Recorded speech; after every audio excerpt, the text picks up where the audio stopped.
nada, buenas tardes y muchas gracias por la invitación, porque este tipo de encuentros también enriquecen la experiencia de uno, ¿no? Viendo cómo en la Iglesia pues hay personas que asumen su responsabilidad eclesial y también la responsabilidad del testimonio que tenemos que ofrecer al mundo.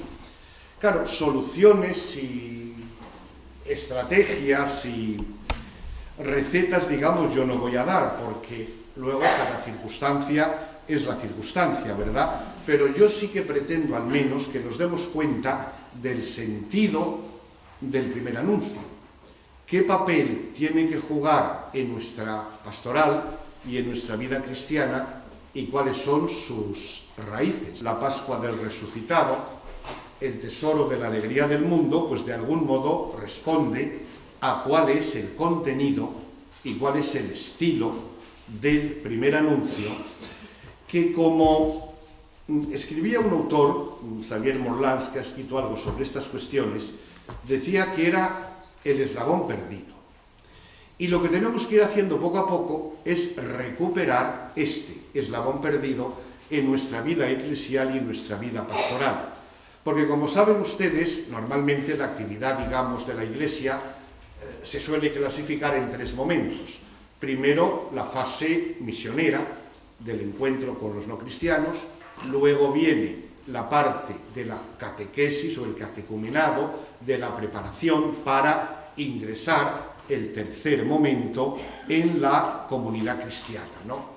Y sucede que nosotros dedicamos la mayor parte de nuestro esfuerzo y de nuestra atención a los dos momentos que he mencionado, catequesis y luego, bueno, pues vida litúrgica, etcétera, en el seno de la Iglesia, ¿no? Pero claro, para que la cadena esté armónica y para que realmente se conserve el equilibrio entre todas las partes, ¿qué papel juega en nosotros eso que llamamos el primer anuncio? ¿No es el eslabón perdido que tenemos que recoger para que de ese modo también la catequesis y también la vida normal de la Iglesia en su pastoral ordinaria viva auténticamente la Pascua del Resucitado y refleje por todas partes la alegría que quiere comunicar al mundo? El año 2012, saben que tuvo lugar, todavía estaba de Papa Benedicto XVI, tuvo lugar un sínodo de los obispos dedicado a la transmisión de la fe. La transmisión de la fe pensada en una doble dirección. Por un lado, de cara a las nuevas generaciones y por otro lado, de cara a los no cristianos. Y en esa reflexión, en los textos finales que elaboró el sínodo, que después recogió el Papa Francisco para redactar Evangelii Gaudium, decían una frase. Voy a leer un par de textos de estos documentos porque me parecen fundamentales para nuestra cuestión. Decían: el fundamento de toda proclamación inicial, la dimensión querigmática, la buena nueva, hace prominente el anuncio explícito de la salvación.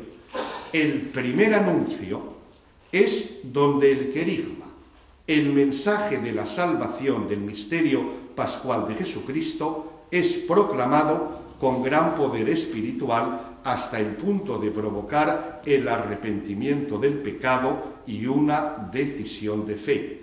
Y por eso pedían que exista un plan pastoral de primer anuncio, la enseñanza de un encuentro vivo con Jesucristo. Uno se pregunta, ¿un plan pastoral de primer anuncio o un plan pastoral en el que el primer anuncio ocupe el papel que le corresponde? Ven aquí el esquema, que es muy amplio.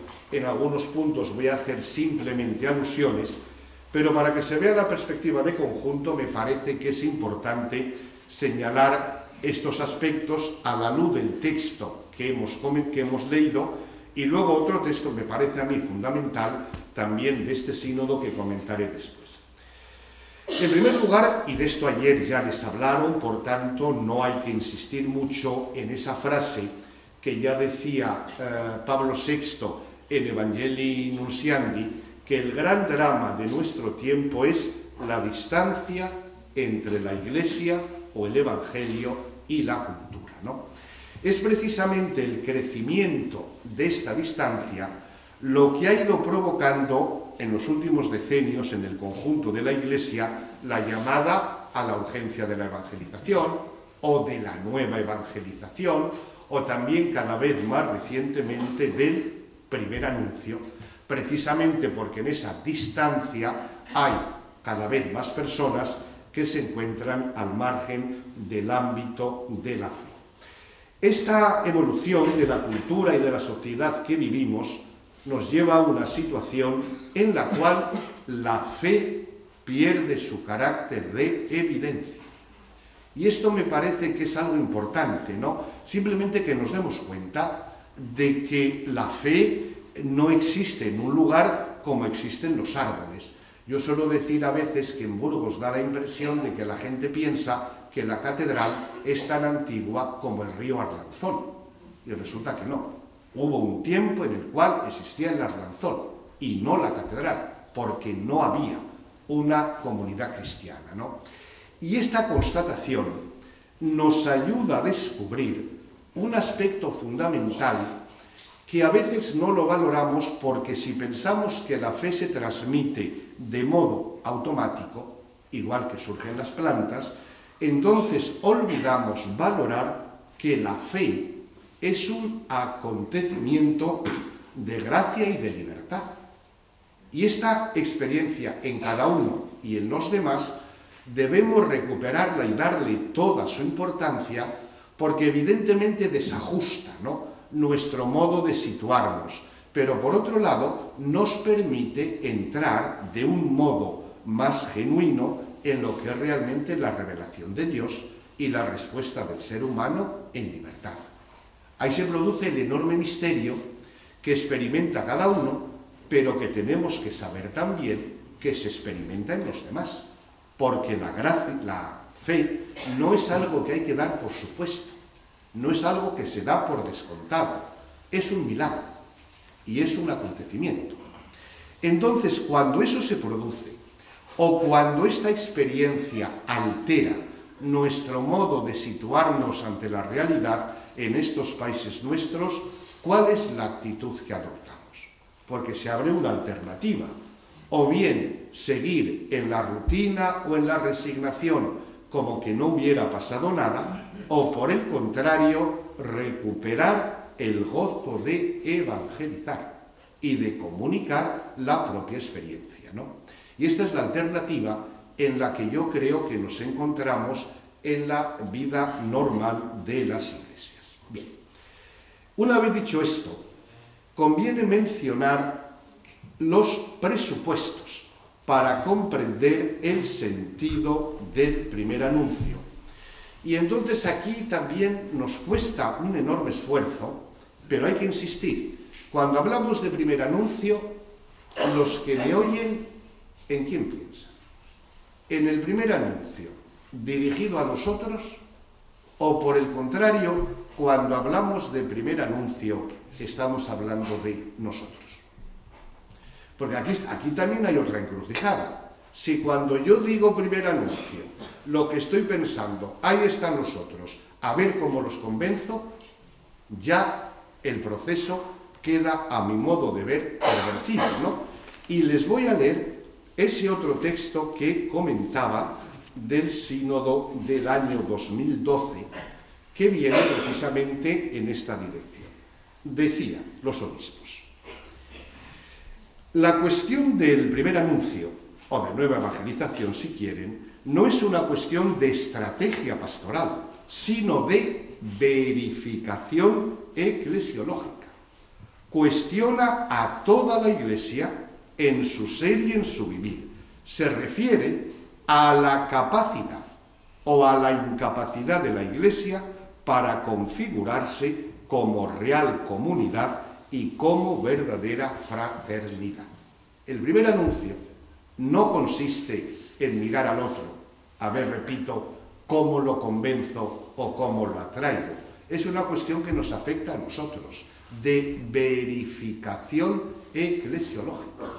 que en el fondo consiste en decir, nuestra iglesia, nuestras comunidades parroquiales, es decir, yo o nosotros, estamos dispuestos, decían los obispos, a atravesar y a recorrer los escenarios que hoy forman parte de la vida humana.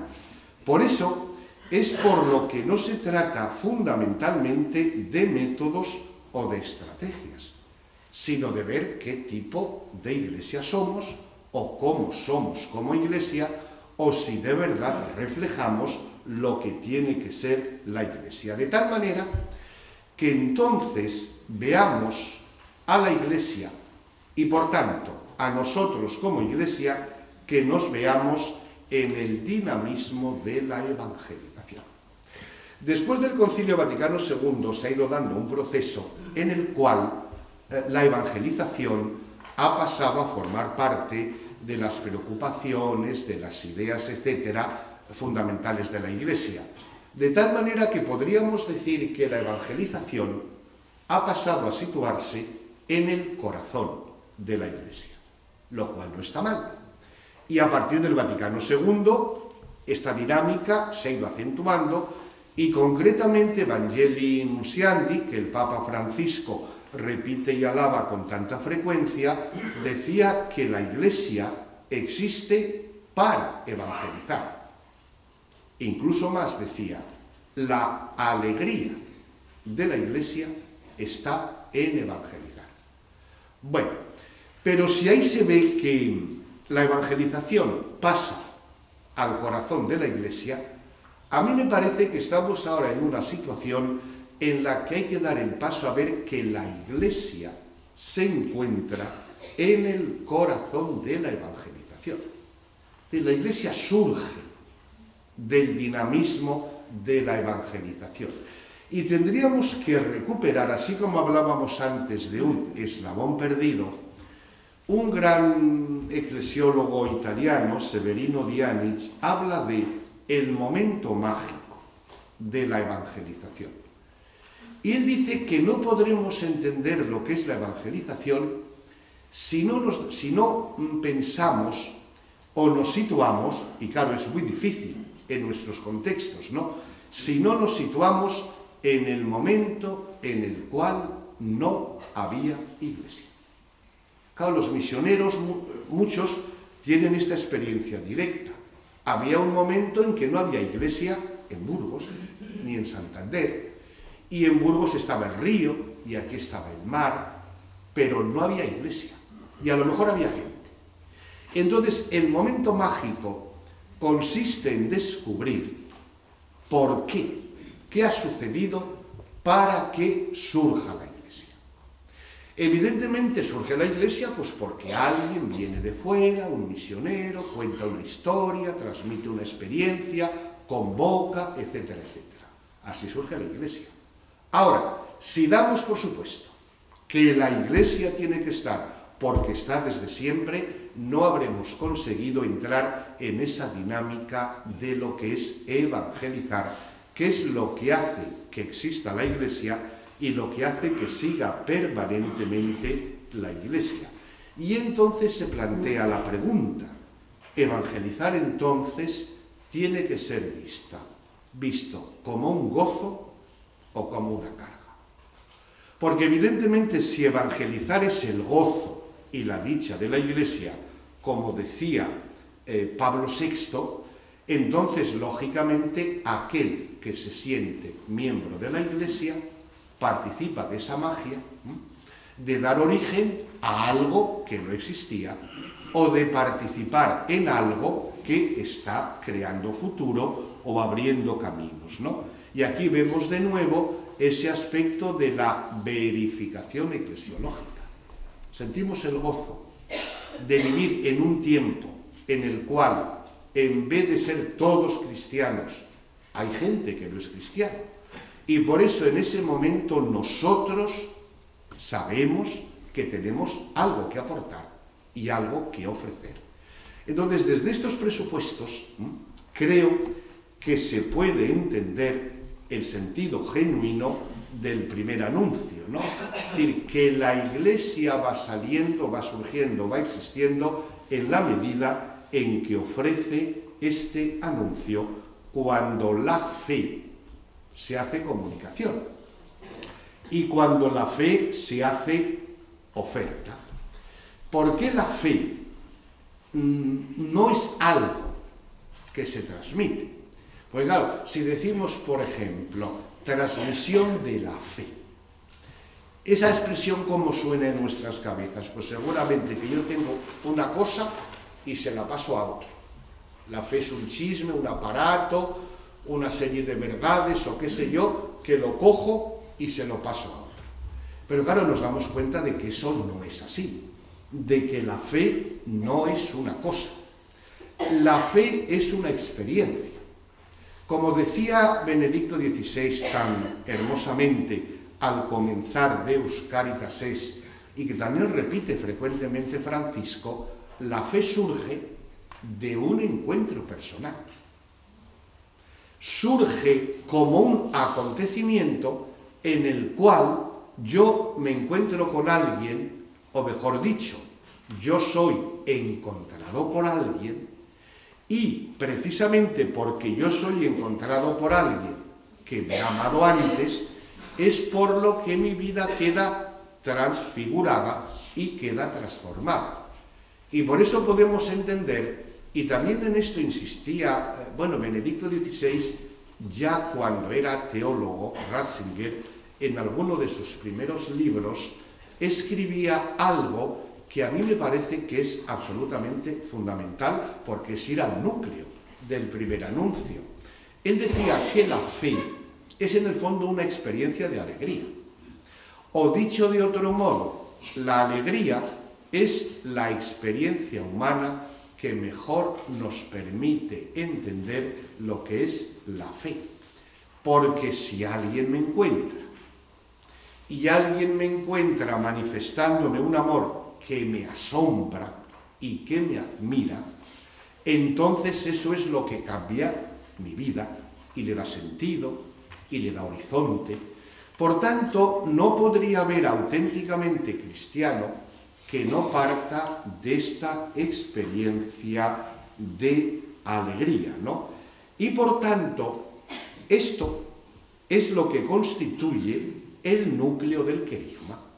Anunciar que alguien, Jesús, el resucitado, que murió amando hasta el extremo y que resucitó mostrando el amor más grande que tiene el Padre, ese amor a mí me ha tocado, y por consiguiente eso es lo que es el núcleo, el querigma, ¿no? El núcleo del mensaje cristiano, el contenido central de la fe, y por eso es por lo que se traduce como un estilo, que es la actitud subjetiva que yo tengo en virtud de ese acontecimiento.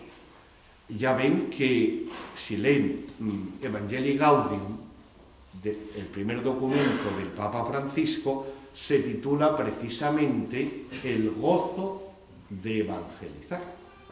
Evangelizar es un gozo. Y ese gozo, dice también Francisco, tiene su fundamento y tiene su raíz y por tanto su contenido lo tiene en el encuentro con el resucitado, que es lo que da motivos para la alegría.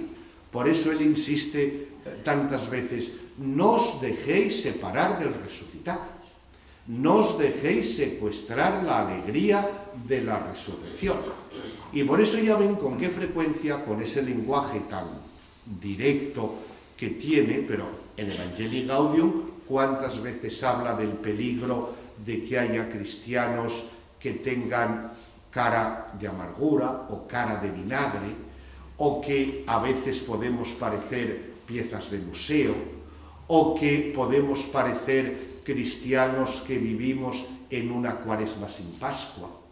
En el fondo, lo que está diciendo es no os dejéis secuestrar la alegría que brota del encuentro con el resucitado, que es eso, la Pascua, la presencia de Dios en este mundo y que por eso es la fuente y el manantial de la alegría del mundo, que en el fondo es lo que la Iglesia puede ofrecer al mundo y no puede ofrecer otra cosa, ¿no? Y entonces, así hemos ido al núcleo, al contenido del primer anuncio, y a la vez también hemos descubierto el estilo que hay que tener, que lógicamente tiene que ser transmitir eso, el gozo de vivir, etcétera, etcétera, ¿no? Y entonces aquí es donde podemos entender bien lo que quiere decir primer anuncio. Porque aquí también podríamos utilizar una comparación muy vulgar y muy común, ¿no? Pero si yo tengo un producto que vender, ¿qué es lo primero que yo quiero que el otro descubra? ¿Qué es lo fundamental que yo comunico al otro de ese producto que, perdonen la expresión, yo quiero vender? ¿Qué es lo primero? Cada uno que lo piense. Pero a la luz de lo que venimos diciendo, es evidente que lo primero que yo tengo que transmitir es esa alegría que ha cambiado mi vida, que me da motivos para la esperanza y que por consiguiente cambia mi modo de mirar el mundo y de mirar la realidad. Hay aquí un texto que está aquí citado en el esquema, Lucas 24, 36, 52, sobre todo el versículo 40. Es, podríamos decir, simplificando un poco, es el origen de la Iglesia.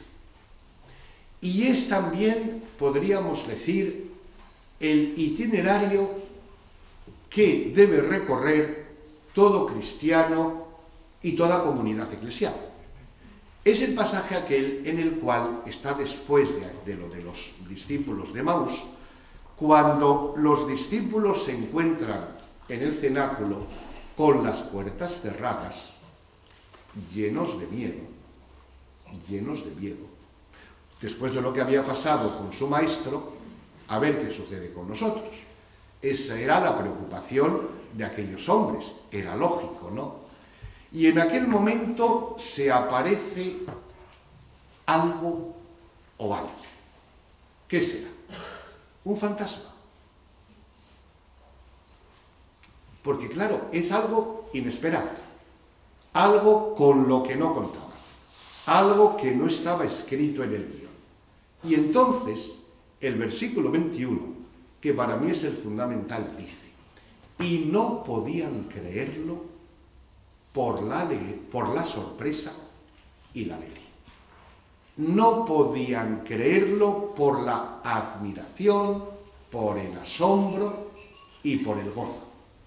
Como diciendo, esto es demasiado bonito para ser verdad. Esto no puede ser así. A mí me habían dicho que tenía un cáncer galopante que me daba de sí para 3 meses de vida y luego me llaman por teléfono y me dicen que no, que se han equivocado. Y yo digo, pero es que no me lo puedo creer, de puro bonito que es eso. Ese es el giro, la inflexión. Y sigue diciendo el relato de San Lucas, después de aquello de que se trajeron para comer, etcétera, etcétera, en un momento determinado después de esto, dice, y entonces se les abrió la inteligencia para entender las Escrituras. Y después dice, y vosotros seréis mis testigos. Fíjense aquí la lógica del asunto, ¿no? Es decir, cuando uno, después de la sorpresa y después de la admiración, se desbloquea ese nudo de que no puede ser tan bonito, cuando realmente que es efectivamente así, el asombro desemboca en alegría. Cuando esa alegría se admite como experiencia fundamental, entonces comprende las Escrituras. Es decir, todo adquiere sentido. Sus angustias, sus miedos, su incertidumbre, lo que ha pasado con Jesús.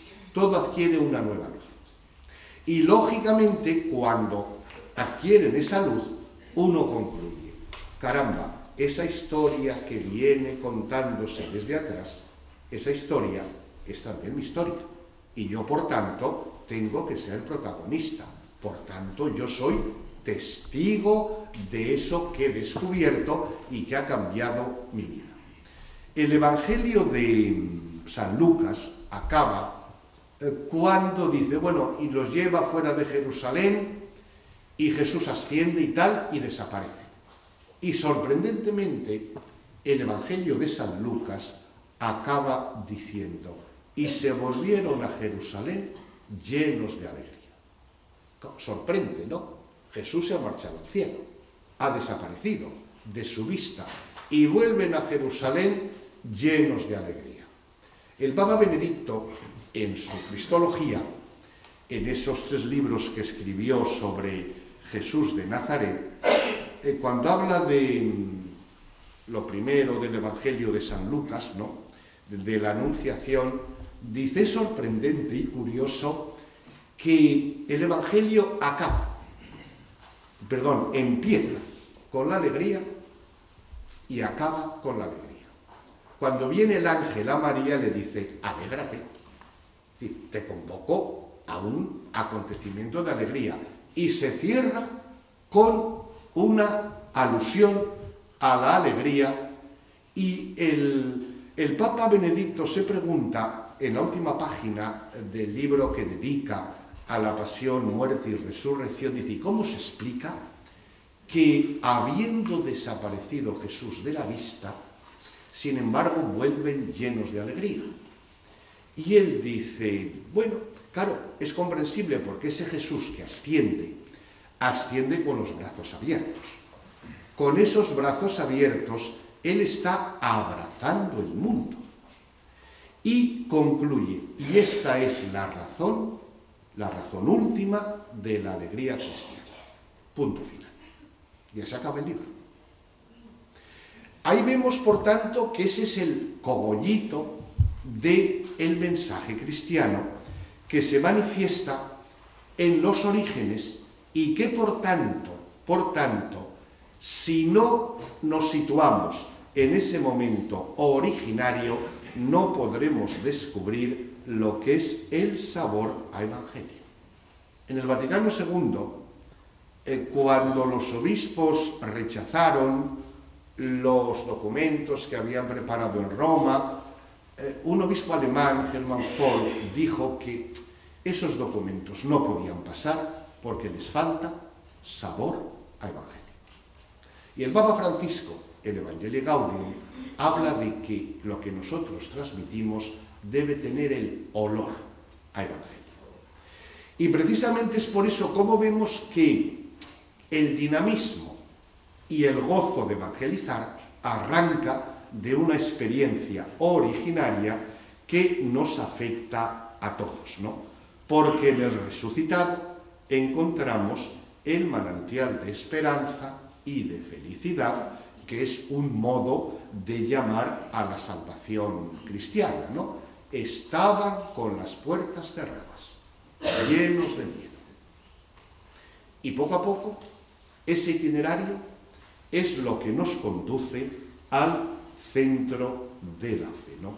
Por eso, este primer anuncio, es decir, esta experiencia fundamental de la fe, tiene que acompañar toda la actividad cristiana, porque decía yo antes, a veces distinguimos el momento misionero, el de la catequesis, etc., ¿no? En Evangelii Gaudium, cuando en el número 164, después de haber dicho en los primeros números esto de la resurrección, la alegría de la resurrección, etc., en el número 164, el Papa habla de la catequesis. Y hablando de la catequesis dice, cuando a este primer anuncio se le llama primero, eso no significa que está al comienzo y después se olvida o se reemplaza por otros contenidos que lo superan. Es el primero en un sentido cualitativo, porque es el anuncio principal, ese que siempre hay que volver a escuchar de diversas maneras y ese que siempre hay que volver a anunciar. Por tanto, ese carácter primero se refleja en todo lo que hacemos. De tal manera que el primer anuncio no sea solo que yo piense en los otros para ver cómo los gano para mi causa, sino que eso primero esté envolviendo toda nuestra actividad, para que por todas partes se perciba el olor al Evangelio, el sabor al Evangelio que procede de la resurrección o de ese Dios cuyo ser es amar la Trinidad.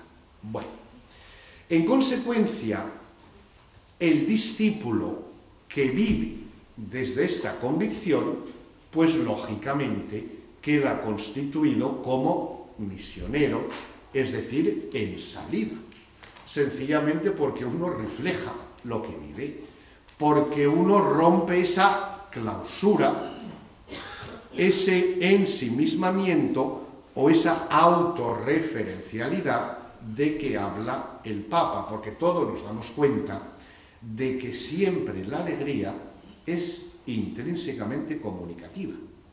Es decir, si yo tengo la buena noticia de que ese cáncer que me dejaba solo 3 días de vida resulta que no es cierto, yo al primero que me encuentro conocido le invito a un café, porque hay algo que celebrar y porque hay algo que celebrar con gozo. Entonces, claro, si se carece de este presupuesto y sin embargo el discípulo, por vivir de esa raíz de la Pascua, pues lógicamente es misionero por definición, y esto lo tiene que realizar en ámbitos y de modos variados. Y aquí todo lo que yo pueda decir, pues ya ustedes seguramente lo han pensado 14 veces, ¿no? Pero es simplemente volver a verlo desde esta perspectiva. En primer lugar, como es normal, el encuentro personal en la vida cotidiana. La evangelización no es, y ya ves que algunos se lo han criticado al Papa Francisco, ¿no? Pero también lo había dicho Benedicto XVI abundantemente. La acción de la Iglesia o evangelizar no es proselitismo, es cuestión de atracción, es cuestión de seducción. Es decir, eso me atrae y me gusta y me convence. Y eso, lógicamente, no se puede hacer más que en el boca a boca o en el cuerpo a cuerpo, o en la caricia o en la cercanía de las manos que se cogen, como tantas veces insiste Francisco, ¿no? La caricia, el contacto, el ser realmente sensible en eso que podemos llamar lugares antropológicos. Es decir, esos momentos en los cuales las personas tienen unas experiencias especialmente intensas, el gozo de un hijo que nace, el gozo de un trabajo que se encuentra, de una curación que permite recuperar la salud, o en el sufrimiento de la enfermedad, o de la muerte de un ser querido. Es decir, esos lugares antropológicos, porque es donde la intimidad de la persona se manifiesta de un modo más directo, más transparente. Sabemos estar presentes, tenemos esa ternura o esa misericordia para estar presentes. Y por tanto, yo creo que el darnos cuenta de que el primer anuncio sí, es muy difícil, parece, pero por otro lado, a la luz de lo que venimos viendo, debería ser lo más sencillo, ¿no? Porque es siempre estar desde la propia experiencia, justamente en ese momento en que yo acompaño al otro y en que el otro puede plantear preguntas de determinado alcance, ¿no? Claro, a la luz de lo dicho, yo también doy mucha importancia como elemento de primer anuncio a la imagen de la Iglesia. Porque fíjense que para muchas personas, para muchísimas, el primer contacto que reciben con el Evangelio es lo que se dice de la Iglesia o lo que se dice de los cristianos en los medios de comunicación, en los periódicos, en los comentarios de las leyendas urbanas, ¿no? Es el primer contacto.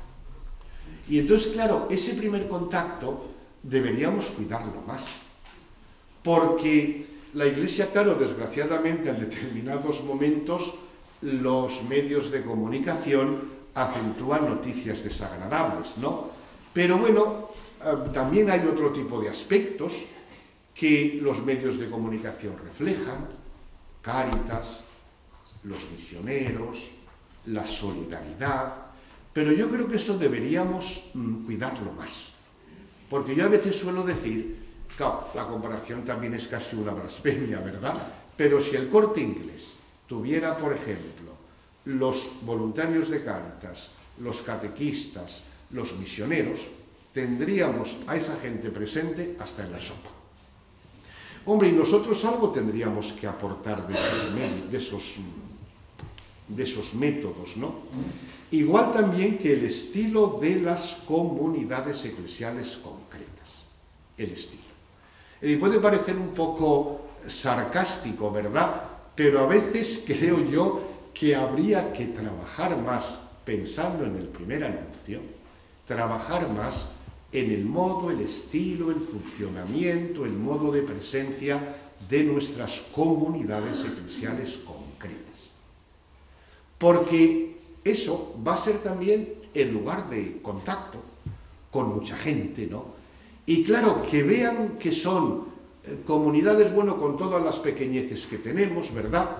Pero que también vean un estilo, una actitud, una apertura, una acogida, de tal manera que esa verificación eclesiológica de que hablábamos antes debería ser también una verificación de nuestro estilo de iglesia, de que nos sintamos a gusto en la iglesia y que demos sensación de estar a gusto. O sea, un encuentro, por ejemplo, como este, ¿no? Que al principio del curso se junta una serie de gente, ¿verdad?, que se sienten nosotros, de tal manera que ese nosotros es el que va a empezar un recorrido de un curso nuevo.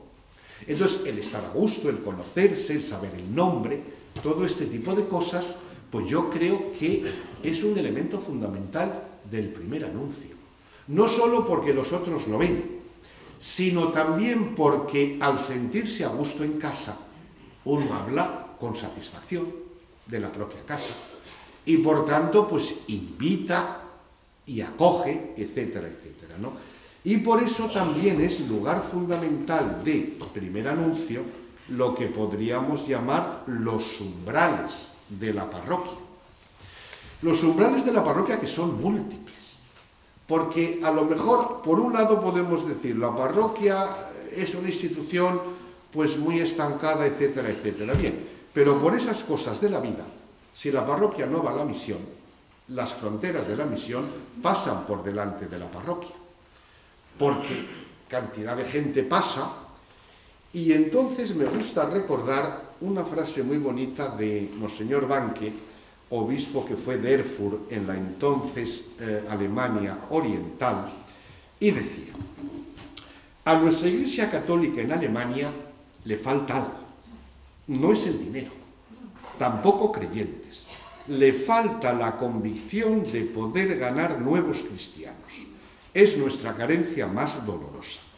En nuestras comunidades existe la idea de que misión es algo para África o Asia, pero no para Hamburgo, Múnich, Leipzig o Berlín. En la normalidad de los casos, confiamos para el aumento del número de cristianos en el bautismo de los niños pequeños. Yo tengo la visión de una iglesia que pueda volver a decir bienvenidos a nuevos cristianos. En esos casos es importante a quién encuentran en la entrada y cómo son acogidos. Pues ya ven por un lado que sencillo, el primer anuncio.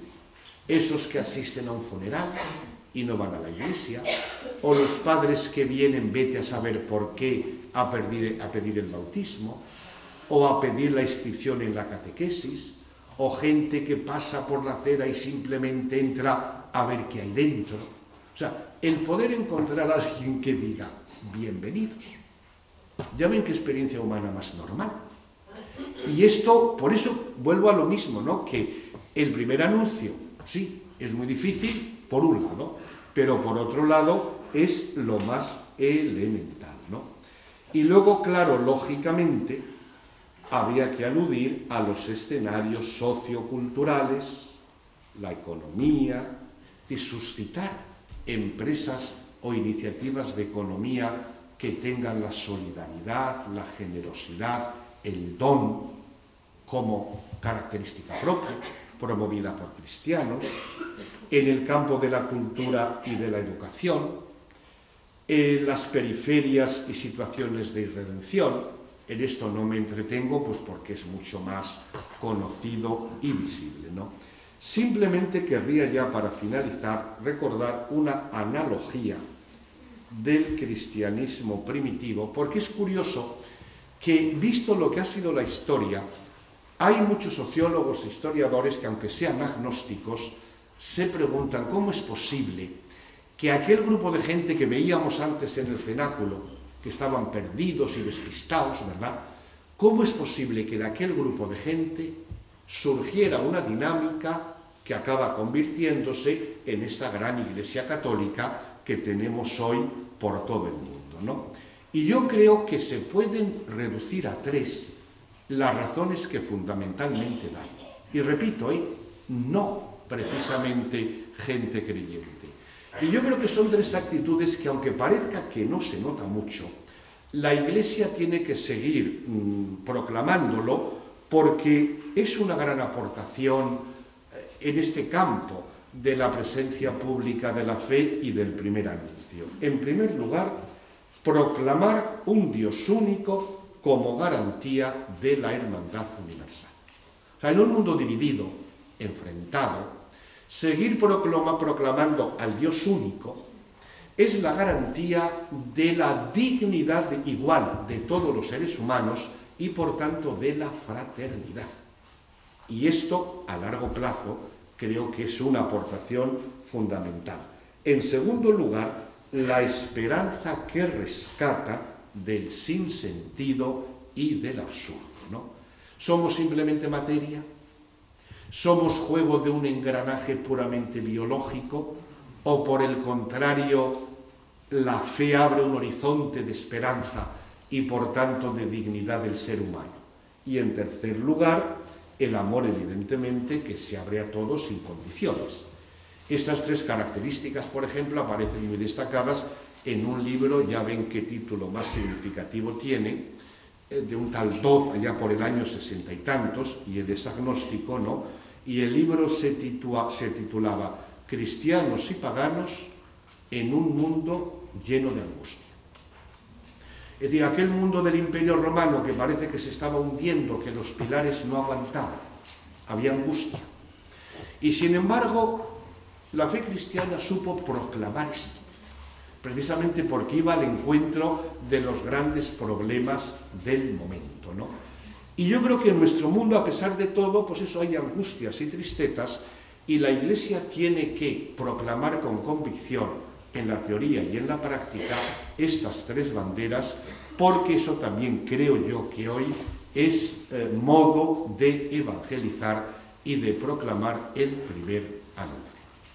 Y creo que ya es hora de acabar, así que con esto acabo y a ver si hay un ratillo de diálogo.